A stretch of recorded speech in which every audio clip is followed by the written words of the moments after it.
حدیث پاک کی حجیت پہ ایک مثال مزید سمجھنا.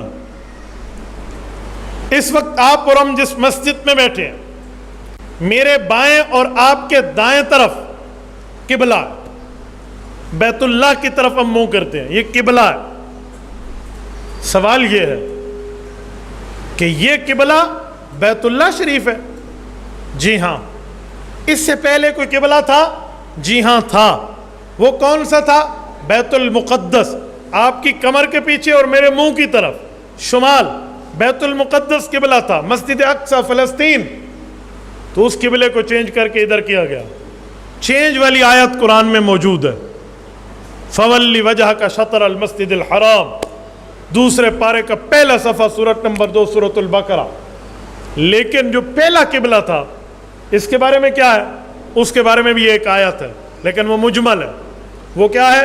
رب فرماتے ہیں وَمَا جَعَلْنَا الْقِبْلَةَ الَّتِي كُنْتَ عَلَيْهَا، محبوبم جس طرف آپ نے پہلے منہ کیا تھا وہ قبلہ بھی ہم نے حکم دے کر بنایا تھا. وَمَا جَعَلْنَا، ہم نے بنایا تھا. قِبْلَةَ الَّتِي كُنْتَ عَلَيْهَا، وہ قبلہ بھی ہمارا دیا ہوا تھا، یہ قبلہ بھی ہمارا دیا ہوا. اب میرا سوال ہے، یہ جو رب فرماتے ہیں بیت المقدس بھی ہمارا دیا ہوا ہے، بیت اللہ بھی ہمارا دیا ہوا ہے، قرآن میں بیت اللہ دیا ہوئے ہونے کے لفظ تو موجود ہیں، بیت المقدس حضور کو رب نے قبلہ دیا ہے، یہ الحمد کی الف سے والناس کی سین تک پورے قرآن میں کہیں حکم نہیں ہے، پورے قرآن میں کہیں نہیں ہے کہ اللہ نے فرمایا وہ بیت المقدس کی طرف منہ کرو.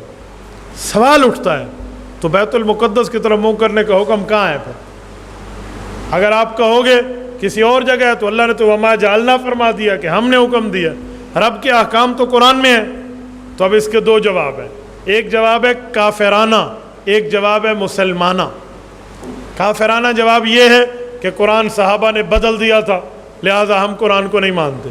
یہ امت کا بے ایمانین طبقہ جس کا اسلام، دین، شریعت، ایمان، رسول، خدا، قرآن، اسلام سے واسطہ نہیں ہے، وہی کہتے ہیں کہ صحابہ نے قرآن بدل دیا. یہ مسلمانانہ ذہنیت نہیں ہے، یہ اسلامیانہ سوچ نہیں ہے. مسلمانہ جواب ایک ہے، وہ کیا ہے کہ وہ قبلہ رسول اللہ کی حدیث میں اللہ نے فرمایا تھا. تو حضور کی بات کو اتنی اہمیت دی ہے قرآن نے کہ حضور کی بات کو اللہ نے اپنی بات فرمایا. یہ ایک ہی جواب. اور کوئی آپ سے پوچھے اس جواب کی دلیل کیا ہے کہ حضور پاک کی حدیث کو اللہ نے فرمایا، ہم نے حکم دیا، کیوں؟ حدیث آسمانوں سے آتی ہے. تو آپ کہنا جی ہاں حدیث آسمان سے نازل ہوتی ہے. میں ایک بار پھر کہہ رہا ہوں، حدیث آسمان سے نازل ہوتی ہے. وہ پوچھیں دلیل، آپ کہنا سورت نمبر 3 سورت نساء آیت نمبر 113 اس کی دلیل ہے.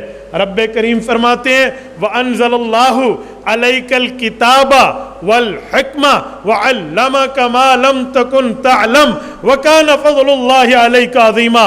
محبوبم ہم نے آپ پر قرآن بھی اتارا، والحکمہ حدیث پاک بھی اتاری. تو اللہ نے قرآن بھی نازل کیا، حدیث بھی نازل کی. فرق یہ ہے قرآن میں لفظ بھی اللہ کے ہیں، مطلب بھی اللہ کا ہے. حدیث میں مطلب تو اللہ کا ہے، لفظ میرے رسول اللہ کے ہیں. بس یہ ایک ہی فرق ہے.